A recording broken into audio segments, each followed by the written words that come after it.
Ajaran pokok dari akidah Islam adalah ma'rifatullah dan ma'rifatul Rasul.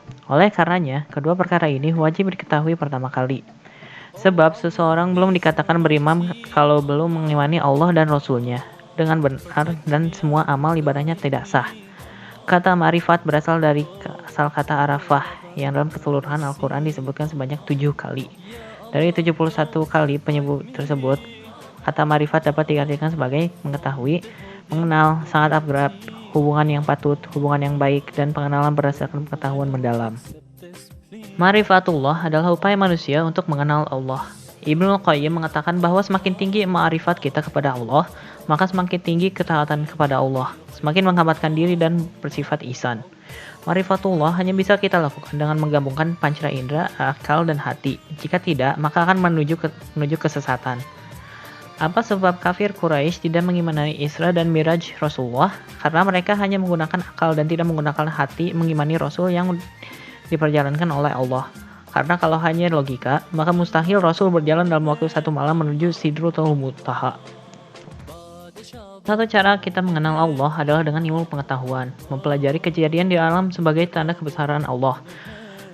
Sesungguhnya, dalam penciptaan langit dan bumi dan penggantian malam dan siang, terdapat tanda-tanda kebesaran Allah bagi orang yang berakal, yaitu orang-orang yang mengingat Allah sebagai berdiri, duduk, atau dalam keadaan berbaring.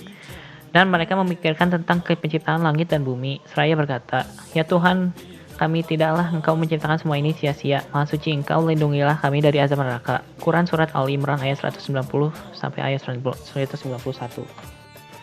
Sedangkan ma'rifatullah adalah mengetahui bahwasanya Muhammad adalah Rasul Allah, penyampaian ajaran dari Allah. Beliau adalah jujur di dalam penyampaian ajarannya, baik dalam masalah ijab maupun tahrim, dan dalam mengabarkan tentang peristiwa yang terjadi pada masa lampau dan yang akan terjadi di masa mendatang di dunia, di alam barzah dan alam akhirat.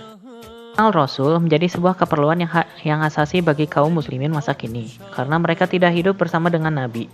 Mereka harus beriman kepada Rasulullah SAW dengan keimanan yang sebenar-benarnya. Inilah sebuah upaya untuk menghayati makna syahadatain. Ibnu Qayyim menerangkan bahwa kebutuhan manusia yang utama adalah mengenal para rasul dan ajaran yang dibawanya, percaya akan berita dan yang disampaikannya, serta taat kepada yang diperintahkannya. Sebab tidak ada jalan menuju kebahagiaan dan keberhasilan di dunia dan akhirat kecuali dengan tuntunan para rasul. Tidak ada pula petunjuk untuk mengetahui yang baik dan yang buruk maupun keutamaan yang lain kecuali mengikuti Rasul untuk mendapatkan ridho Allah. Orang yang telah menguasai ma'rifatullah, cara mengenal Allah memiliki ciri-ciri tertentu. Ciri-ciri itu adalah 1. Mengenali nama-nama atau asma Allah dengan baik. 2. Mengenal sifat-sifat Allah. Dan 3. Mengenali perbuatan Allah af'al di dalam kehidupan ini. Dalam penampakannya, orang-orang yang telah menguasai cara mengenal Allah akan menunjukkan sikap 1. Benar dalam beribadah. 2. Ikhlas segalanya semata-mata hanya karena Allah SWT. 3. Membersihkan diri dari dosa-dosa yang menghindari perbuatan-perbuatan tercela yang dilarang oleh Allah SWT. 4. Sabar. Dan 5. Suka mengajak orang lain berbuat kebajikan sesuai ajaran Islam, yaitu Al-Quran dan Sunnah. Sementara orang yang sudah mengenali Rasul, yaitu 1. Mengetahui sifat-sifat Rasul yang wajib seperti jujur, sidik, amanah, dan tabligh. 2. Mengetahui jumlah Nabi dan Rasul beserta nama-namanya. 3. Menjadikan Rasul-Rasul tersebut menjadi teladan dalam hidupnya. Kita sebagai Muslim memiliki kewajiban kita kepada Rasulullah, yaitu seperti menjauhi apa yang dilarangnya, tidak beribadah kecuali dengan apa yang disyariatkan. 6. Mencintainya, mengagungkannya, menolong dan pembelanya, mencintai para pencintanya, dan menghidupkan sunnahnya. Setiap halangan dalam mengenal Allah dan Rasul muncul dari diri manusia sendiri.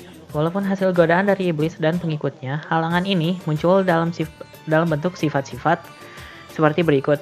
Tetap berawal dari penyakit syahwat seperti fasik, takabur, zolim, dan dusta. Penyakit syahwat ini terfokus pada pelampiasan hawa nafsu yang tidak terkendali dan berawal dari salah paham atau subhat kepada Islam dan Allah seperti jahil, ragu-ragu, dan penyimpangan atau kelalaian. Mengenal diri sendiri merupakan kunci utama untuk mengetahui cara mengenal Allah dan Rasulullah. Tanpa memahami diri kita akan sulit memahami hal lain, termasuk cara mengenal Allah dan Rasul. Hal ini dijelaskan dalam sebuah hadis bahwa Rasulullah Shallallahu Alaihi Wasallam bersabda, "Barang siapa yang mengenal dirinya, ia akan mengenal Tuhannya." Cara-caranya adalah: 1. Dengan berdoa. 2. Mengenal diri secara zahir. 3. Mengenal diri secara batin. Dan 4 adalah yakin akan keberadaan Allah.